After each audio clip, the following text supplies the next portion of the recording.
علی ابن الجعد المتوفا 230 ہجری احمد بن حنبل اور امام بخاری کے استاد ہیں. ان کی حدیث کی کتاب بھی ہے مسند علی ابن الجعد. علی ابن الجعد ایسے ابن الجود بھی پڑھتے ہیں. یہ جود لفظ غلط ہے, یہ زبر کے ساتھ ہے. بہرحال اردو میں چل جاتا ہے, مولویوں کا زیادہ ایسا ہوتا ہے. میں ویسے آپ کو کلیریفائی کر رہا ہوں, کوئی فرق نہیں پڑتا, آپ جود پڑھ لیں میرے شروع سے. عربی میں جعد لفظ ہے. ان کے بارے میں ابن حجر اسقلانی نے تہذیب التہذیب کے اندر, جو آپ سمجھ لیں اسماء الرجال کے اوپر ایک اتھینٹک بک مانی جاتی ہے, اس میں نقل کیا. اور اس کی سند کو شیخ زبیلی زئی رحمہ اللہ تعالی نے, انہوں نے تو خیر کسی اور مقصد کے لیے لکھا تھا کہ ہمیں رمضان والی کتاب کے اندر, تو وہ ہماری عقابی نظروں سے وہ چیز بچی نہیں ہے, تو وہ ہم نے پکڑ لی. 77 نمبر پیج پہ وہ لکھتے ہیں کہ علی ابن الجعد کہا کرتے تھے,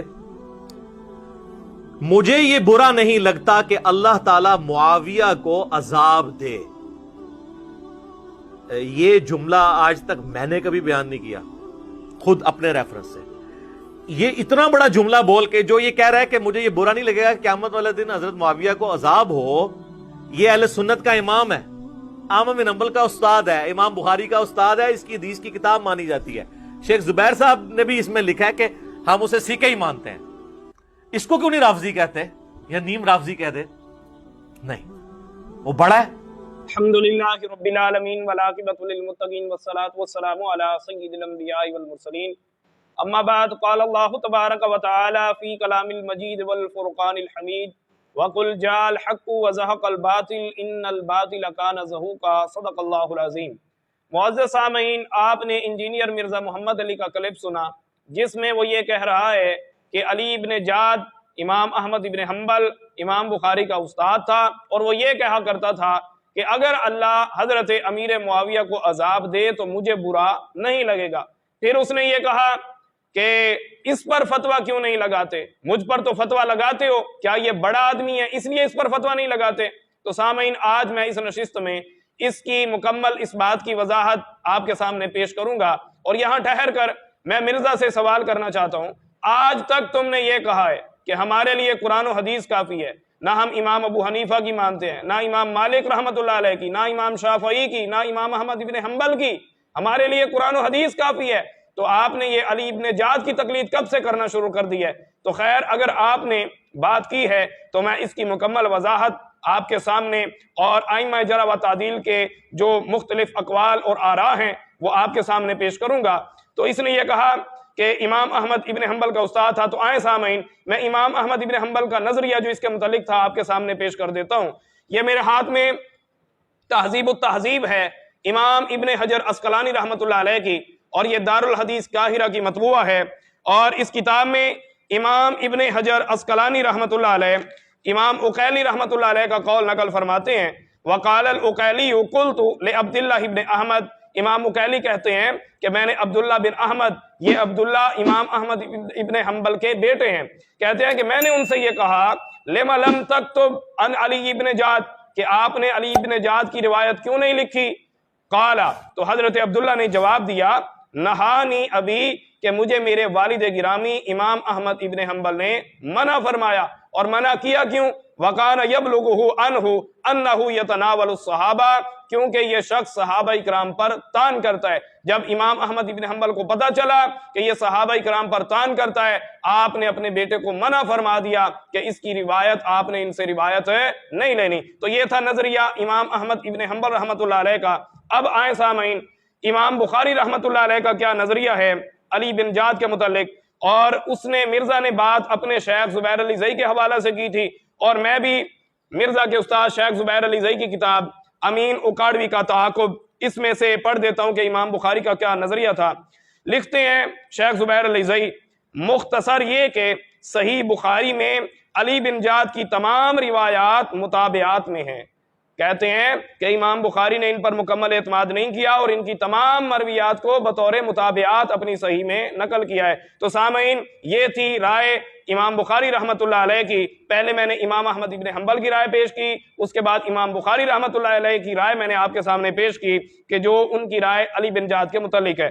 تو اس کے بعد مرزا نے یہ کہا کہ اس پر فتوا کیوں نہیں لگاتے، مجھ پر فتوا لگاتے ہو، اس پر فتوا نہیں لگاتے، کیا یہ بڑا آدمی ہے اس لیے؟ تو سامعین میں اس بات کی بھی وضاحت کرتا ہوں، یہ میرے ہاتھ میں تقریب التہذیب ہے، تقریب التہذیب، مرزا صاحب کہہ رہے تھے بڑا آدمی ہے اس لیے، تو میں کہتا ہوں مرزا صاحب اگر وہ بڑا آدمی ہے تو فتوا لگانے والا بھی بڑا آدمی ہے، تو جب صحابہ اکرام پر تان کی بات آئے گی تو بڑے اور چھوٹے کو نہیں دیکھا جائے گا، فتوا لگایا جائے گا۔ کیا فرماتے ہیں امام ابن حجر عسقلانی لکھتے ہیں کہ محدثین فرماتے ہیں رومی بالتشیع کہ یہ شیعہ رافضی تھا۔ لے مرزا صاحب فتوا آ گیا سامنے، کہتے ہیں محدثین کہ یہ شیعہ رافضی تھا، تو یہ تھا فتوا جو اس پر محدثین نے لگایا۔ اس کے بعد آئیں، اس کی عبارت جو اس نے اپنے کلپ میں پڑھی اس کی اب وضاحت کرتے ہیں اپنے سامعین کے سامنے۔ تو میں یہ کہنا چاہوں گا، یہ میرے ہاتھ میں کتاب تہذیب التہذیب ہے، یہ وہی کتاب ہے جس میں سے مرزا نے وہ عبارت پڑھی جو کلپ میں آپ نے سماعت کیا، وہی کتاب میرے ہاتھ میں ہے، اور یہاں پر مرزا کی خیانت دیکھیں۔ اگر جو عبارت مرزا نے پڑھی ہے اس عبارت سے ایک لائن اوپر یا ایک لائن نیچے وہ پڑھ دیتا تو یقیناً مسئلہ جو ہے عوام کے سامنے کھل کر واضح ہو جاتا۔ تو چلو اس نے نہیں پڑھی تو میں پڑھ کے حق جو ہے عوام الناس کے سامنے رکھتا ہوں۔ اسی کتاب میں جہاں سے مرزا نے عبارت پڑھی اسی عبارت کے اوپر والی لائن میں لکھا ہوا ہے وکالت جوزجانی، امام جوزجانی فرماتے ہیں زائغن عن الحق کہ یہ حق سے ہٹ کر باتیں کرتا تھا، بدعتی تھا اور حق سے ہٹ کر باتیں کرتا تھا۔ تو مرزا صاحب آپ کو چاہیے تھا کہ آپ علمی خیانت نہ کرتے، جہاں سے آپ نے وہ عبارت پڑھی ہے اس سے ایک لائن اوپر بھی پڑھتے۔ تو اے سامعین، اور اسی عبارت کے ایک لائن نیچے کیا لکھا ہوا ہے وقال ہارون بن سفیان المستملی، ہارون بن سفیان المستملی کہتے ہیں کنت عند علی بن جاد کہ میں ایک دن علی بن جاد کے پاس بیٹھا تھا، فذکر عثمان فقال اور کہنے لگا اخذ من بیت المال 100,000 درہم بغیر حق، علی بن جاد کہتا ہے کہ حضرت عثمان نے بیت المال میں سے 1,00,000 درہم ناحق جو ہے لے لیا، ناحق 1,00,000 درہم لے لیا۔ اور جب اس نے یہ بات کی فوراً محدثین نے قسم اٹھا کے کہا کہ ہم قسم اٹھا کے کہتے ہیں کہ حضرت عثمان نے 1 درہم بھی بیت المال میں سے ناحق نہیں لیا۔ تو میں مرزا سے یہ کہتا ہوں اگر علی بن جاد کی آپ نے وہ عبارت لی ہے کہ جو اس نے یہ کہا کہ اگر اللہ عذاب دے حضرت امیر معاویہ کو تو مجھے برا نہیں لگے گا، تو کیا اب اس کی اس بات کو بھی لیں گے اور حضرت عثمان کی ذات پر بھی تان کریں گے؟ اور میں اپنے سامعین سے کہتا ہوں جیسے جیسے یہ بندہ ایکسپوز ہوتا جائے گا اور اس کا اگلا ہدف بھی یہی ہے اور یہ یہی کرے گا آہستہ آہستہ جیسا کہ یہ کر بھی رہا ہے، تو سامعین دیکھیں اس نے اس عبارت کے ساتھ کتنی خیانت کی، اور جس کتاب میں سے پڑھ رہا ہے نہ اس سے اوپر والی لائن پڑھی نہ اس سے نیچے والی لائن پڑھی، اور صرف اپنا جو اس کا مقصود تھا وہ اس نے پورا کیا۔ اور میں الحمدللہ میں نے آپ کے سامنے اسی عبارت کے اوپر والی لائن جو امام جوزجانی فرما رہے ہیں اور اسی کے نیچے جو اس نے حضرت عثمان پر تان کیا اس کی وضاحت کی۔ تو سامعین یہ تھا اس عبارت کی وضاحت جو میں نے آپ کے سامنے پیش کی۔ تو سامعین اس کے بعد میں ان تمام آراء کو پیش کرنے کے بعد فائنل رائے آپ کے سامنے پیش کرنا چاہتا ہوں، اور یہ وہ رائے ہے، وہ بات ہے جو میں آپ کے سامنے پیش کرنے لگا ہوں، جس کی وجہ سے جو مرزا نے ساری بنیاد کھڑی کی اس بات سے اس بنیاد کے پرخچے اڑ جائیں گے۔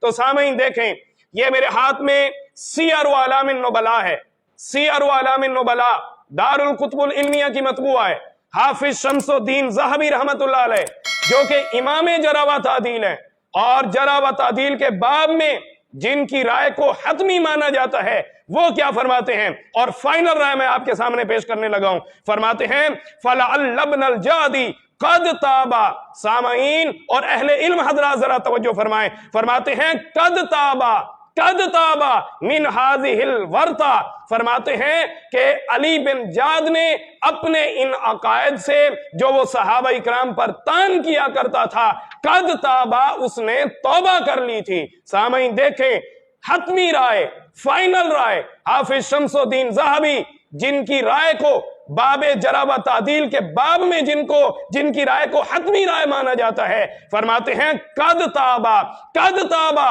کہ انہوں نے توبہ کر لی جو صحابہ اکرام کے متعلق وہ تان کیا کرتے تھے۔ تو یہ تھی سامعین فائنل رائے جو حافظ شمس الدین ذہبی رحمت اللہ علیہ سیر و اعلام النبلاء میں فرما رہے ہیں۔